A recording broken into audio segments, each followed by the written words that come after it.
the westernunion.com VIP lounge. It's 106 KMEL, your girl Shay Diddy here, and I have the pleasure of sitting down with Tory Lanez. I got the pleasure of sitting with you. Don't say it like that. Come on, bro. We got business to talk. Of course. So let's talk about Say It, your first single. Yeah. Off the album. Yeah, it's the first one off the album. I'm very excited about it because it's an incredible record, number one, but it's also very classic, I guess, from the sample from Brownstone and stuff like that. Right. So I'm very, very happy about it. Very happy. Why you seem very like shy? You be turned up. Nah. The craziest thing is, like, I'm just very relaxed. You know what I'm saying? I'm not a anxious person or I just be chilling like that. On stage. It's mad theatrical and different, but right. So what made you want to go to a classic '90s track to kind of flip it to create Say It? For me, I'm a real fan of the '90s and everything that came out of that era. Mm-hmm. And I even had a project before this called the Chicks Tape 2. Yeah. And it was like where we did a lot of flips of a lot of things like that. Yeah. And it's crazy because the first time that I got or when I signed the Interscope, they put me in a session with this dude named Pop Wanzel. Yeah. And it was weird because he just started playing a sample of this record, and I never had heard the Brownstone record originally before I did the song. Never heard it? Not before I did the song, no. Oh, wow. So it just felt like the vibe of what we was kind of already doing. Mm-hmm. And so before he could even finish the beat, he had a loop. And I was like, yo, put that in. And I just ran in the booth, and I did it off the feeling and the emotion just at the time. Really? Yeah. So you just pretty much freestyle and just go. Yes. How you So what do you need when you're in the studio? Like, what kind of artist are you? Do you smoke? I smoke. That's about it. I don't do drugs like the extras. I never popped a pill in my life. I don't do anything like that. I might drink from time to time, but not in the studio. Mm-hmm. Did you have a bad experience or something like that? Nah, me personally, it's just not for me. I like my face to look pretty. I don't want to, wake up one day, couple holes in my face or something crazy, scratch marks. Don't say that. Well, that's really funny when you say it like that, because I heard a rumor that you were supposed to go on tour with Young Thug, but the tour date got postponed or something along those lines. Yeah, well, I guess the tour got canceled. And we just decided to hop off of the tour and then do our own tour. Okay. So right now I'm on the Swavey Nation tour. Yeah.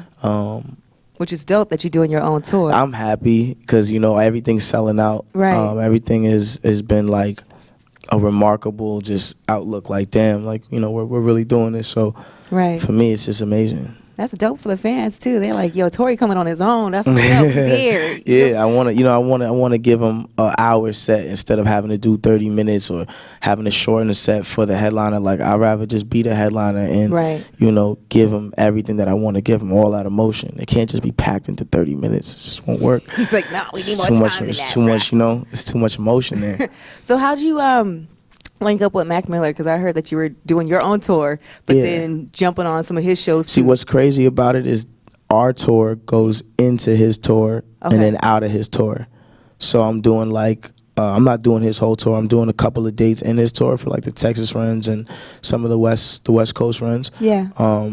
And basically, our tour is like, I think, up to I don't want to sound stupid. I think up to like the 20th, and then we go to his for like up to December 1st, and then from December 1st to December 18th, that's our tour again. So, and then we don't ever hop off the bus. So it's like we just still tour. Yeah, we just working. It's we just just a lot of blended work. and we in the same spots. Let's do it together, rock with it. Well, that's dope. How you find the time to work in your album then if you constantly touring? I got the studio on the bus. Are you? Mm-hmm. What? I work every night in the hotel rooms and stuff like that. And when I'm off, when I get vacation time, that's all I'm doing. I'm always in the studio. Like, I got this weird theory that, like, if I'm not in the studio for like 18 hours or something that's like crazy, that to the point where I just can't function, then somebody else is in there. It's true. And somebody else is putting that extra hour in that I can't function, and I can't have that. Like, can't nobody outwork me. I plan on being the biggest artist in the world. I'm gonna be the biggest artist in the world. There's nothing in my mind that tells me anything different. And because of that, it's like I feel like, you know, it's so much more work that has to go into it. Right. You know, it's 365 days in a year.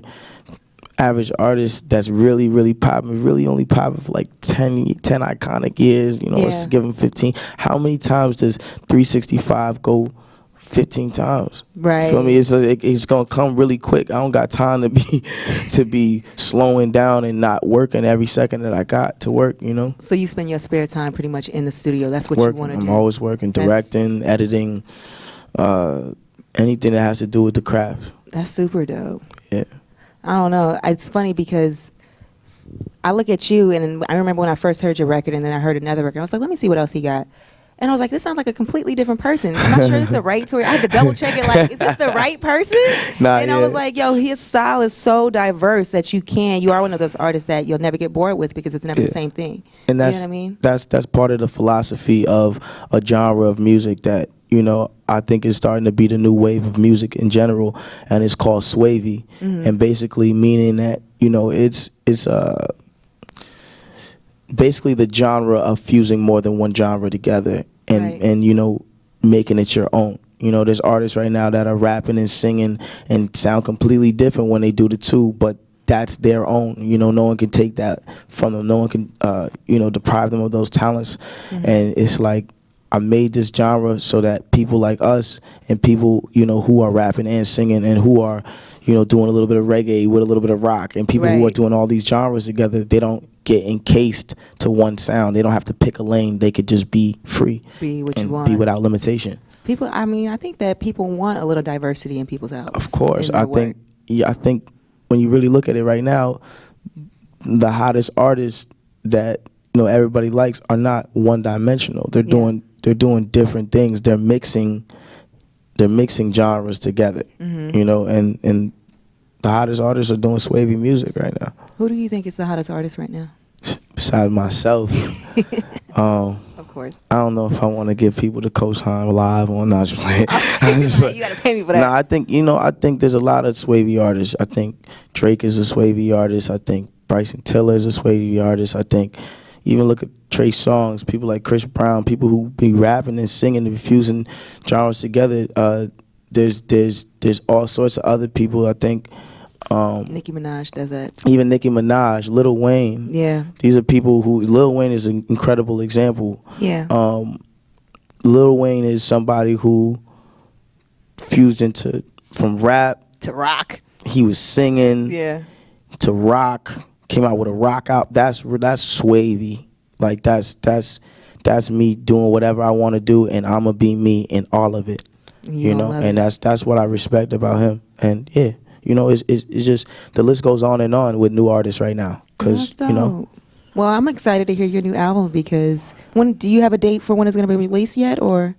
No, I do know that it's coming out next year, and I do know that it's gonna be one of the most timeless things of our generation. This is gonna be one of the timeless gems of our generation, where it's like, you know how the 90s had this album and had that album, and you know, and the Miseducation of Lauryn Hill and all those, you know, and for when we were growing up, you know, or at least because I'm kind of young and stuff, you know what I'm saying? I know you're very young too. I'm 23. Are you? Yeah. Aw. How old are you? None of your business. There's no way you a year older than me. There's no. Yeah, I'm 23 too.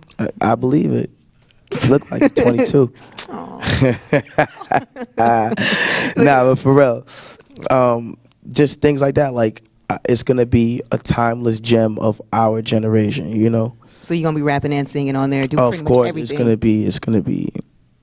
I want to hear a Rasta voice out of you. I want to hear like a reggae track from you. That'd be dope. For real. Nah, you might mess around and hear that on the project. Like if I hear you and Movado on a track, I might lose my shit. Hear some crazy wild stuff on the project. Now, a few weeks ago, I was talking to G-Eazy, and he told me that he has you on his album. Yeah. And I was like, yo, that's super dope. Yeah. Are you getting any features from like G-Eazy or maybe any other local artists that we may know? I don't know. The thing about this album for me is I'm not one of those dudes that feels like I need features. Yeah. I want to be, you know, as self-expressive with my music as possible. You know, I want people to understand that I'm doing all these backgrounds. I'm doing all the vocals that you hear on this. There's no person who comes in the studio and goes and, you know, the only people I want to feature on my project are people from my own camp, One Umbrella. Yeah. You know, people like Brittany Taylor. She's a new girl that we just started messing with. Yeah. Davo, Rory True Story, Brooks O, Sos, Yoko Gold.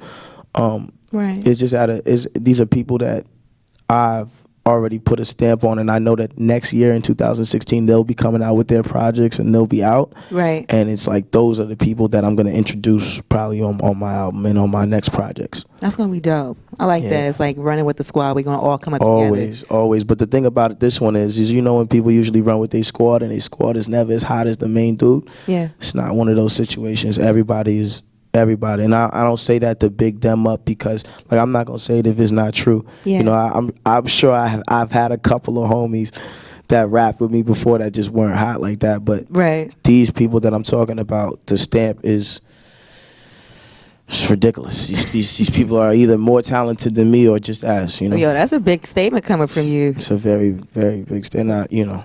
He was like, I'm just saying, look out for him in 2016. Well, you know what? Speaking of stamps, I was on Twitter. Yeah. And my dude Post Malone gave you a stamp and basically said he was drinking like 13 beers with you. And he said track number 3 is pretty much fire. Or he said number 3, insinuating that number 3, I don't know if it was mixtape, number 3 on an album was fire. And I was like, are they working together? What they doing? How y'all link up? Nah, I met Post at a it was this concert that we had at South by Southwest. Yeah. And he was a real genuine. Yeah, he was a real genuine dude. He was just like, you know, I've been listening to the music and I had just heard him. My dude Uno had put me on to him. I had just heard him. And I didn't know if it was him, but he had a jersey on that said Malone. Oh, nice. But I never knew what he looked like because I had heard the song, but I never, because he didn't have a video at that time. Yeah. And so I remember he turned around and I asked him, I was like, yo, you Post? And he was like, yeah, yo. And I was like, I'm Tory. He's like, yo. And it was just one of them things where it was, you know, it was cool. And then I met him in LA. We was in the studio and he came through and he's just, you know, he's a very genuine dude. He just sips beers all day and he smokes cigarettes and he just sings. And he, you know, he's a cool cracking dude. jokes, laughing. He's the coolest. But yeah, we were just chilling and working in the studio that day, but nothing came out of it. Okay. But yeah, I mean, hopefully in the future there'll be some stuff. So pretty much We was too busy bullshit. good. No, that'd be dope. I'd like to see you and Post on the same track. I think y'all got a style that'll blend very well. So Definitely, most whether definitely. you want to rap or sing, y'all sound dope together. You know what I mean? Yeah, definitely. Now tell me about Tiana. What you Your wanna song. know? When I heard about that song and then I heard it, I was like, did he have a thing for Tiana Taylor? Nah, it wasn't even one of those things. It's like a weird little situation, and I always told myself that no matter what happens, I'm never gonna air it out. I'm never gonna make it one of those things. But Well, did you? and then I didn't really have a real thing for Tiana. Not a real like thing. that. Did you at least hit her and be like, congratulations on the baby and all that, or? Ain't got nothing to do with my life.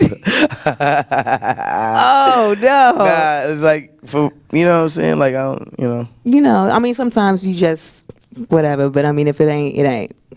So keep it. He's like, I ain't got nothing to say about that. I really don't. It's all good. Well, then let's keep it moving. Then, so is it true that you're actually ghostwriting? Because I did hear that you were ghostwriting for a lot of people. Always. Still ghostwrite to this day. Still write reference things. I still, you know, write hooks. I write songs for people. The thing about ghostwriting is there's nothing wrong with you getting a ghostwritten record. Sometimes you write something that it doesn't really, you just was being creative and it really might speak to somebody else a certain way where the song speaks to them so much that they want to sing it, and it's like it may not mean what it means to them. They gonna sing it a whole different way. They gonna sing it in their own, you know, lane of way of singing it. And it's like there's nothing wrong with having a record by somebody else if you don't write like that or if you didn't think of that. You know, sometimes you need somebody to come in and help. It's nothing wrong with that, you know. I think that what people mostly have issues as far as ghostwriting is just as far as like the bars on the rap. As far as like, I mean, no one should be writing your rhymes, but right. If it's like a hook, it's whatever. Yeah, you know, I've written rhymes for other people. I've written verses, and I still do. But I mean, I don't be feeling like I should be writing nobody's raps, because when I write my own rhymes, it's like, well, I don't really write. I freestyle everything. But when it comes out of myself and it comes out of me in the booth, it's off of the emotion and things that are just going on in my mind that I just want to spew out and just say. Yeah. So I don't think that should ever be written for you. I think if you're having trouble, you know, with rhymes or writing rhymes, then I think that, you know, you should just spend a little bit more time just with yourself and with your pen, you know, and just getting better, because it's a muscle. It's like your brain is really just it really is. Like, when the more you rhyme, the stronger it gets. The more cadences and flows you get, the more different things you find out when you explore it. So right. just, you know, get back to your pen game and work at it. Well, it was funny to me because some of the people that were named that you possibly had written for or helped write, ghostwrite for, or whatever, were people like Travis Scott, Meek Mill, T.I. I heard you worked with Akon on a Akon and Jeezy track as well. Mm-hmm. Is that true? Yeah, I mean, I think there was a weird misconception where people was like, Tory said he's Travis Scott's writer, or he's Meek's writer, or never said that. I write hooks. I've made hooks. One specific hook that Meek and Travis sang. Mm-hmm. It is what it is. I mean, I wrote it. They sang it. It wasn't one of those things I was trying to put anybody out there, or, you know. Right. So, but yeah, I mean, I still write to this day. I wrote the Been Getting Money joint on Jeezy's album. On Jeezy's album. I wrote the August Alsina joint on Meek's album, My Niggas. Just stuff like that, you know? Yeah, it's not no big deal. I was just curious. I'm not writing no one's verses, though. You know, I'm not out here writing verses. So I was like, you got to clarify. Don't ever, like, you know, I write hooks. Like, I make hooks. Like, it's people been singing people's hooks since the beginning of time. So you're the hook master. You know? The hook god. I'll just play. Nah, but for real, I am the LeBron of the hooks right now. You are the LeBron of the hooks. Because it's so effortless for me. Like, it's right. Like I go in there, it's like 5 minutes, and I got I made Lord Knows the intro on Meek Mill's album. Yeah. That hook I made in like 3 minutes. Was just a, you know what I'm saying? And I was like, oh, this is tight. And that was it. Like, I'm like Godfather records that I done did. Say It, the hook for Say It was made in literally 5 minutes. You're gonna have to do more than just. It's just it was made off of feeling. It's in the moment. It's just how I feel. It's just this and it's just, it works. How do you get to that emotion level where you can just walk in? Like, does it take you 18 hours to finally get into the zone? Like, how do you get in that zone? For me, it's one of those things where I just listen to the beat. I listen to the chord progression. I don't even really sit with the beat like that. Like, a lot of artists sit with the beat and then all the creativity, they're sitting there and they're humming it out and stuff. I don't do that. I just go in the booth. I may have listened to the beat for like 30 seconds, and then I'll go in the booth, and then whatever comes out of me right then and there, it's like the first inspiration I get, I got to go in the booth and spit it out and hear how it sounds. Right. And then I'll just go from there. If you don't like it, have you ever been like, man, it's trash, I got to get up out of here, take a break? No, what I'll do is I'll just go put another beat on, and I'll just try to get other inspiration, and then I'll go back to that beat if I thought there was, like, you know, something there for it, you know. Is that a Canada thing?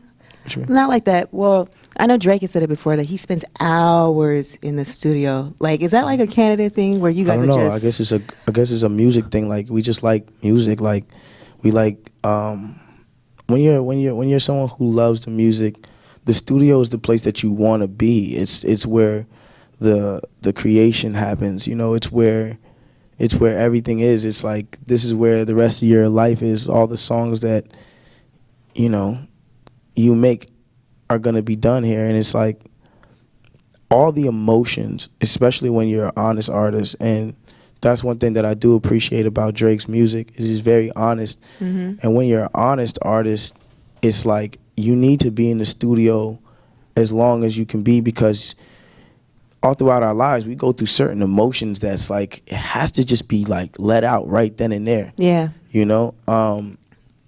And I feel like, you know, with the music, the more you're in the studio when things are just happening, girls are saying this on your phone, or this is going on this, and your manager is telling you got to do this, and 1,000 things are going on in your head, things going on with your family. You need a notepad to put this on, and a notepad that's going to record so you can go back the next day and hear it. Right. You know, and that's the beauty of being in there so long. It's like a diary. Yeah, it's weird. That's you know? super dope. But you write your diary in the studio. But that's for honest artists and artists that really have a love and a patience for the music. You know? Right. So when you first decided to sign, I believe you signed with Interscope. Did you think about signing with OVO? No. That was never on my mind. I'm One Umbrella, which is our squad and our team. And like I said, you know, I have a different legacy to uphold, and I'm gonna be the biggest artist in the world, and I'm gonna share that with the umbrella.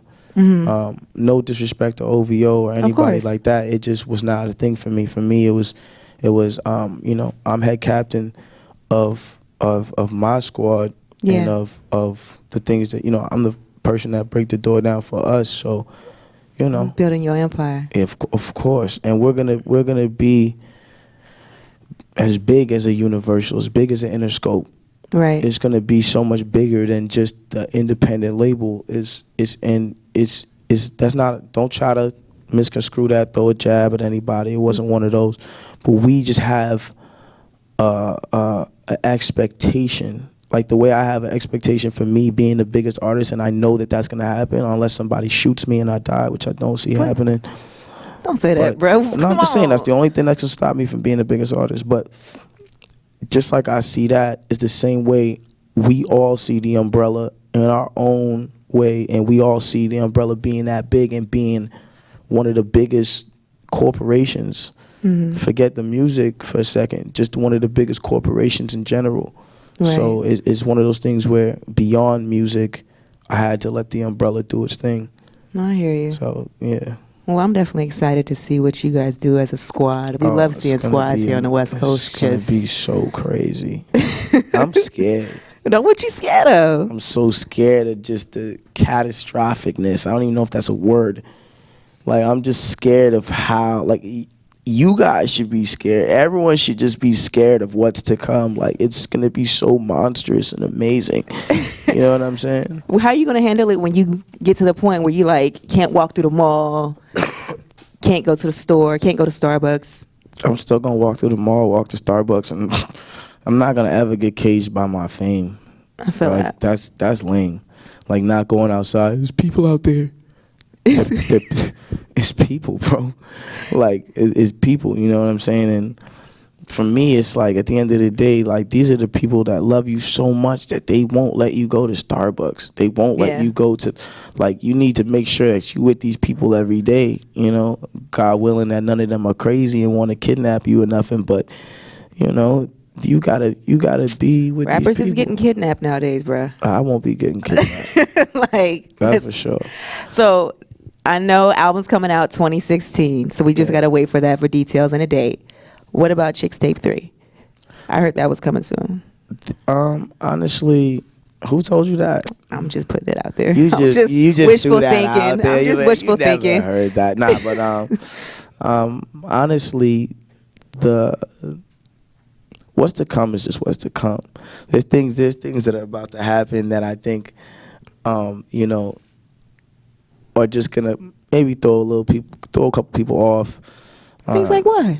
Just things, man. You know, it's but that's cool though. You know, it's all a part of calculation and things like that. As far as the Chicks Tape 3, I can't really give you a date on that. I don't know. It's a weird thing. It just happens when it happens. Like the Chicks Tape 1 and the Chicks Tape 2 were 3 years apart. Yeah. You feel me? And that's just because I had to go through certain things.